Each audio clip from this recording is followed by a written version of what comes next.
Hello friends, இப்போது நம்ம இந்த ப்ளவுஸில் வந்து பட்டி உள் பக்கமும் அந்த துணி வந்து வெளியில் அந்த சிலும்பல் தெரியாமல் தைக்கிறது வந்து எப்படி அப்படின்றது இந்த வீடியோவில் பார்க்கலாம்.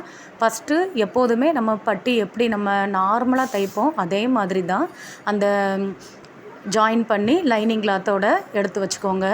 அதுக்கப்புறமேட்டி நம்மளுக்கு மேல் பகுதி இருக்குது இல்லையா, அதாவது நம்மளுக்கு மெயினான பீஸ் இருக்குல்ல, அதை வந்து நம்ம இந்த ஜாக்கெட்டுக்கு நம்ம வழக்கமாக ஜாயிண்ட் அடிப்போம்ல, அதே மாதிரி எடுத்துக்கோங்க. எடுத்துட்டு அதில் வந்து ஸ்ட்ரெயிட்டாக ஒரு தையல் போட்டு முதல்ல என்ன செஞ்சுருங்க, வெளியில் எடுத்துருங்க.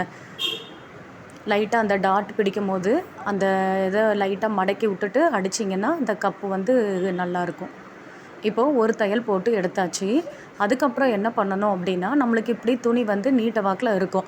இதை வந்து என்ன பண்ணுங்கள், பின்னாடி திருப்பி போட்டுட்டு நம்ம அந்த லைனிங் பீஸுக்கும் நம்ம மெயின் பீஸ் நம்ம பட்டி பொருத்தணும் இல்லையா, அதுக்கும் ஊடையில் நம்ம இந்த ஜாக்கெட் அந்த ஃப்ரண்ட் பீஸை ஃபுல்லாகவே ஃபோல்டு பண்ணிடுங்க. ஃபோல்டு பண்ணதுக்கப்புறமேட்டி அந்த இது வந்து நம்மளுக்கு பட்டி கீழே உள்ள துணியும் மேலே வச்சுருக்கிற நம்ம துணியும் நடுவில் நம்மளுடைய அந்த பீஸ் இருக்குது, ஃப்ரண்ட் பீஸ் இருக்குது, அது வந்து இதில் படாத அளவுக்கு தையல் போடும் போதுக்கு கொஞ்சம் கவனமாக தைக்கணும். அவ்வளோதான். இந்த ஒரு இது போட்டாச்சு. போட்டதுக்கப்புறமேட்டுக்கு வந்து என்ன பண்ணுங்கள், உள்ளக்க இப்படி 2 பட்டி துணி இருக்கும் இல்லையா, அதுக்கு உள்ளுக்குள்ளே நம்ம மெயின் பீஸ் இருக்குது, அதை மெதுவாக கையை வச்சு வெளியில் எடுத்துருங்க, வந்துடும். அவ்வளோதான்.